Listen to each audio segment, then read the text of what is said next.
ഞാൻ എങ്ങനെയാണ് ഈ 100ഓളം വരുന്ന ആളുകളുടെ ഇടയിൽ പോയിട്ട് ഇത്ര കോൺഫിഡൻസിൽ സംസാരിക്കാൻ പഠിച്ചതെന്നുള്ളത് ഞാൻ നിങ്ങൾക്ക് പറഞ്ഞുതരാം. So welcome to day 7 of 60 days of growth challenge. അതിൽ 2 കാര്യങ്ങളാണ് പ്രധാനമായിട്ടും നമ്മൾ ശ്രദ്ധിക്കേണ്ടത്. ഒന്നാമത്തെ കാര്യം എന്ന് പറഞ്ഞാൽ നമുക്ക് ഈ മുട്ടുപറ അല്ലെങ്കിൽ പേടി ഇതൊക്കെ ഉണ്ടാകാനുള്ള പ്രധാനപ്പെട്ട കാരണം നമ്മുടെ കയ്യിൽ കണ്ടന്റ് പ്രോപ്പർ ഇല്ലാത്തതുകൊണ്ടായിരിക്കും.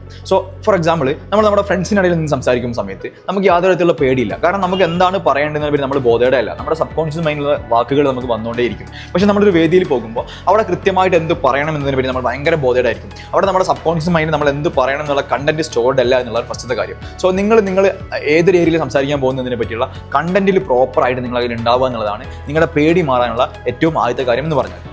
ഇനി മറ്റൊരു കാര്യം എന്ന് പറഞ്ഞാൽ നമ്മളിത് സംസാരിക്കാനായിട്ട് എന്തെങ്കിലും തെറ്റ് വരുത്തി കഴിഞ്ഞാൽ ഈ ആളുകൾ എന്ത് വിചാരിക്കും എന്നുള്ളതാണ് നമ്മുടെ അതിൽ തോട്ട് വരിക.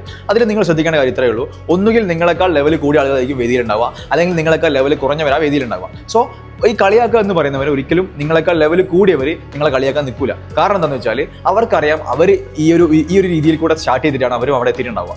എന്ന് പറഞ്ഞാൽ ഒരിക്കലും ഒരു ഗുളിക കുടിച്ചിട്ടല്ല അവർ പബ്ലിക് സ്പീക്കറായി മാറിയിട്ടുണ്ടാവുക. സോ നിങ്ങളെക്കാൾ ലെവൽ കുറഞ്ഞവർ നിങ്ങളെ കളിയാക്കുമെന്ന് വിചാരിച്ചിട്ട് നിങ്ങൾ എന്ത് ചെയ്യേണ്ട ആവശ്യമില്ല. ഒരിക്കലും നിങ്ങൾ ഒരു വേദി കിട്ടിക്കഴിഞ്ഞാൽ, അവസരം കിട്ടിക്കഴിഞ്ഞാൽ അവിടെ സംസാരിക്കാതിരിക്കരുതെന്നാണ് എനിക്ക് പറയാനുള്ളത്. സോ വീഡിയോ ഇഷ്ടപ്പെട്ടാൽ നിങ്ങളുടെ ഫ്രണ്ട്സിനോട് ഷെയർ ചെയ്ത് കൊടുക്കുക. See you on day 8.